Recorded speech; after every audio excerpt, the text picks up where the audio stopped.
సినీ నటి త్రిష మీద political leaders comments చేయడంతో దాంతో కోపం వచ్చింది. ఆమెకి పరువు నష్టం దావా వేసింది. అడ్వకేట్స్ తోటి నోటీసులు కూడా పంపించింది. ఇక మెగాస్టార్ చిరంజీవి ప్రధాన పాత్రలతోటి తెరకెక్కుతున్నటువంటి విశ్వంబర మూవీలో ఈ బ్యూటీ ఎంపికైంది. ఈ విషయాన్ని ఇటీవలే అధికారికంగా కూడా ప్రకటించేశారు. అయితే ఓవైపు సినిమాలతోటి బిజీగా ఉన్నప్పటికీ త్రిష చుట్టూ ఎప్పుడు ఏదో ఒక కాంట్రవర్సీ తిరుగుతూనే ఉంటుంది. అయితే కొన్ని రోజుల క్రితం లియో నటుడు మన్సూర్ అలీ ఖాన్ త్రిష మీద వివాదాస్పద వ్యాఖ్యలు చేసిన విషయం మీకందరికీ తెలిసిందే. అయితే ఆ సమయంలో ఆమెకు సినీ ప్రముఖులందరూ అండగా నిలిచారు. అయితే ఇప్పుడు మరో కాంట్రవర్సీ తెర మీదకి వచ్చింది.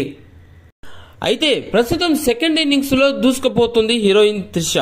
చాలా కాలంగా గ్యాప్ తీసుకున్న ఈ నటి పొన్నియిన్ సెల్వన్ సినిమాతో రీ ఎంట్రీ ఇచ్చింది. మణిరత్నం తెరకెక్కించిన ఈ మూవీ సూపర్ హిట్ కావడంతో పాటు త్రిషకు మరిన్ని ఆఫర్స్ కూడా లైన్లు కట్టాయి.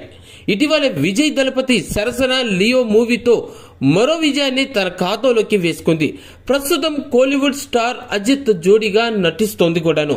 అలాగే కమల్ హాసన్ నటిస్తున్న థగ్ ఆఫ్ లైఫ్ మూవీలను కూడా ఆమె నటిస్తుంది. ఇవే కాకుండా ఇటు టాలీవుడ్ లోనూ మళ్లీ సత్తా చాటేందుకు కూడా రెడీ అయింది త్రిష. మెగాస్టార్ చిరంజీవి ప్రధాన పాత్రతోటి తెరకెక్కుతున్నటువంటి విశ్వంబర సినిమాలో కూడా ఈమె ఎంపిక కావడం అందరికీ ఆశ్చర్యపరుస్తోంది కూడా. అయితే అసలు విషయానికి వద్దాం. అన్నా డిఎంకేకు చెందిన ఏవి రాజు అనే నాయకుడు త్రిష మీద అనుచిత వ్యాఖ్యలు చేశాడు. అతడి కామెంట్స్ పై త్రిష మండిపడింది కూడా. ఆమెకు కోలీవుడ్ సినీ ప్రముఖులందరూ సపోర్ట్ గా నిలిచారు. ఏవి రాజు మీద ఫిర్యాదు చేస్తానని తన ఇన్స్టాలో కూడా రాసుకొచ్చింది కూడాను.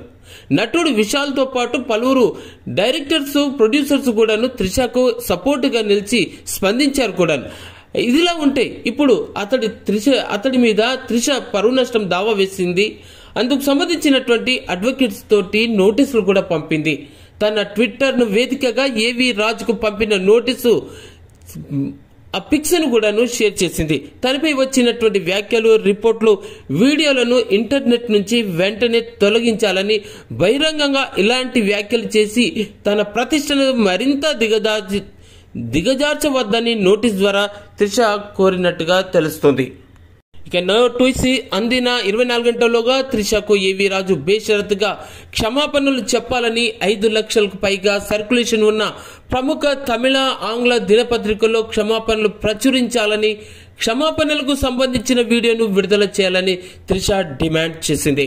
యూట్యూబ్ లో నోటీసులోని డిమాండ్లను పాటించకుంటే సివిల్, క్రిమినల్ చర్యలు తీసుకుంటానని కూడా హీరోయిన్ త్రిష చెప్పుకొచ్చింది.